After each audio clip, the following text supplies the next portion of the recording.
नमस्कार. कथाकथनच्या मे महिन्याच्या बैठकीमध्ये आप बीती म्हणजे लेखकांनी स्वतः काही अनुभवलेले असे काही क्षण ज्या कथेच्या स्वरूपामध्ये आम्ही कथाकथनच्या बैठकीमध्ये वाचणार होतो. तर या विषयाला अनुसरून लेखक अनंत कणेकर यांनी लिहिलेली 2 मेणबत्त्या ही कथा मी आता तुमच्यासमोर वाचणार आहे.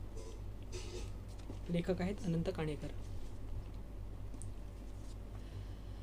स्वाक्षरी घेण्याकरिता म्हणून माझ्याकडे त्या दिवशी आलेल्या त्या मुलाने मला खरोखरच मोठ्या पेचात टाकले. द्यावी स्वाक्षरी आणि एकदा मोकळे व्हावे म्हणून त्याच्या हातातले पुस्तक घेऊन मी सही करणार. तो एकदम म्हणाला, छे छे, मला नुसती स्वाक्षरी नको, माझा एक प्रश्न आहे आणि त्याला उत्तर म्हणून 5-6 ओळी लिहून नंतर तुम्ही सही केली पाहिजे. कसला प्रश्न? मी म्हणालो. मनुष्याच्या आयुष्यातला अत्यंत सुखाचा क्षण कोणता? तो पोरगा गंभीरपणे उद्गारला. या प्रश्नाला एक 4-5 ओळीचं उत्तर लिहा आणि नंतर सही करा. त्याचा प्रश्न ऐकून मी थक्कच झालो. अरे बाबा, मी म्हणालो, ज्या प्रश्नाचं उत्तर देताना मोठमोठ्या तत्त्वज्ञानांच्या सुद्धाही नाकी नऊ आले, त्या प्रश्नाचं उत्तर तू माझ्याकडे मागतोस? काय वेळ लागलाय तुला? मला नाही काही उत्तर देता येत या प्रश्नाचं. पाहिजे तर सही घे आणि जा. तत्त्वज्ञानांची मतं मला नकोच आहेत मुळे. तुमच्यासारख्या लोकांचीच हवी आहेत. तुम्हाला काय वाटेल ते लिहा. ही पहा, पुष्कळ लोकांनी या प्रश्नाला उत्तरं लिहिली आहेत. मी नाही त्यांच्या इतका शहाणा, मी त्रासून म्हणालो. मला खरंच काही सुचत नाही. काय थट्टा आहे काय अशा प्रश्नाचं ताबडतोब उत्तर द्यायचं म्हणजे? आत्ताच देऊ नका, तो काकृतीस येऊन म्हणाला. ही चोपडी इथंच राहू द्या, मी उद्या येतो, परवा येतो, तुम्ही सांगाल तेव्हा येतो. त्या हुशार छोकऱ्याच्या पाणीदार डोळ्यात इतकी कळकळ दिसत होती की मला नाही म्हणवेना.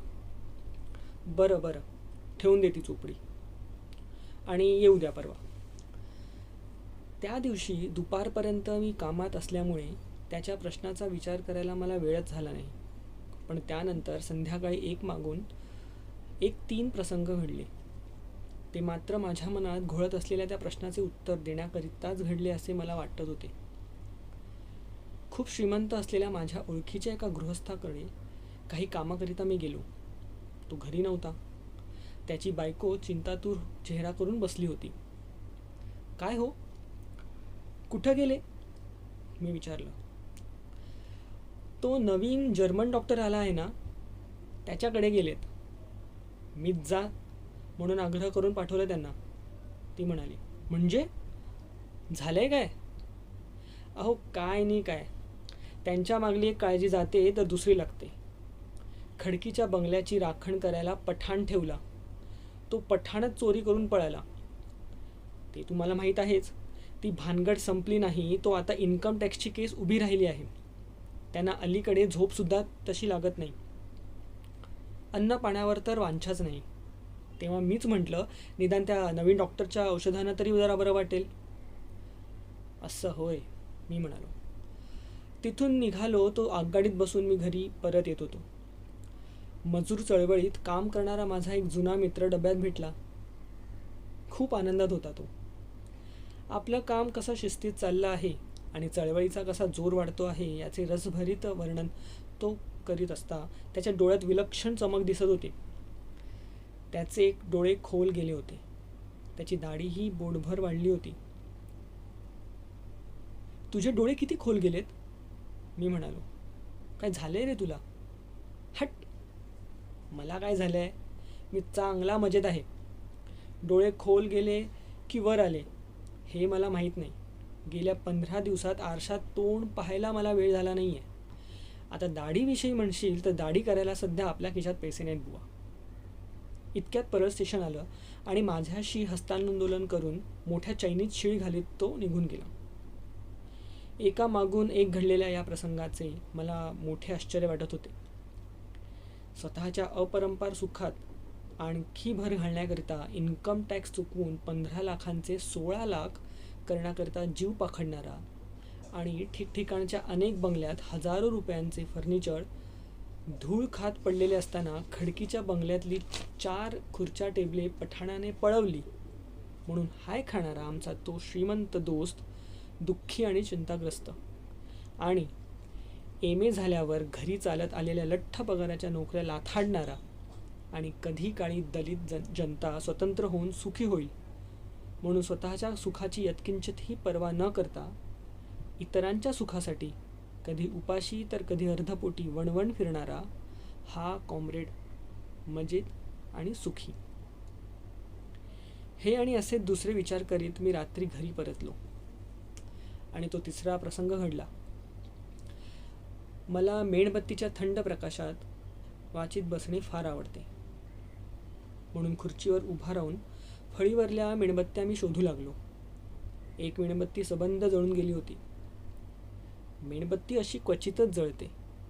तिचे अस्तित्व दाखविण्यापुरता फक्त पैसा एवढा मेणाचा अवशेष शिल्लक होता.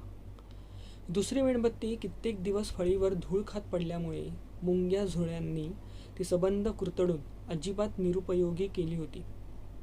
तशा स्थितीत पडलेल्या त्या 2 मेणबत्त्या पाहून का कुणास ठाऊक मला थोडेसे हसू आले आणि दुसऱ्या क्षणी एक चमत्कारिक विचार माझ्या डोक्यात येऊन गेला. ज्या 2 माणसांचा मी विचार करीत होतो ती 2 माणसे या 2 मेणबत्त्यांसारखी आहेत. आपला जीव निर्धोक ठेवण्यात स्वतःच्या सुखाची राखण करण्यात गुंतून पडलेल्या एकाचे आयुष्य कुरतडले जात आहे आणि इतरांना मंद सुखकार प्रकाश देत असलेल्या दुसऱ्याची जीवनज्योत जळत चालली आहे. समजा या मेणबत्त्यांना जीव असता तर आपला कुणाला कसलाच उपयोग झाला नसता, नाही? आपले आयुष्य कुजून गेले हा दुःखमय विचार मरता मरता एकीच्या मनात आला असेल आणि आपल्या जीवनाचे सार्थक झाले. शेवटच्या घटकेपर्यंत आपण साऱ्यांना प्रकाश दिला. या सुखदायी तंद्रीत त्या दुसरीच्या आयुष्यातला शेवटचा क्षण संपला असेल. मनुष्याच्या आयुष्यातला अत्यंत सुखाचा क्षण कोणता या प्रश्नाचे उत्तर त्या मुलाला पाहिजे होते, नाही का? मिळाले मला उत्तर. मनुष्याच्या आयुष्यातला अत्यंत सुखाचा क्षण म्हणजे हा अशा प्रकारचा शेवटचा क्षण. टेबलावर पडलेली त्याची चोपडी मी घेतली आणि त्यावर लगेच खरडलं. हा खरा सुखाचा क्षण. स्वतःसाठी जगलास तर मेलास, दुसऱ्यासाठी जगलास तर जगलास. धन्यवाद.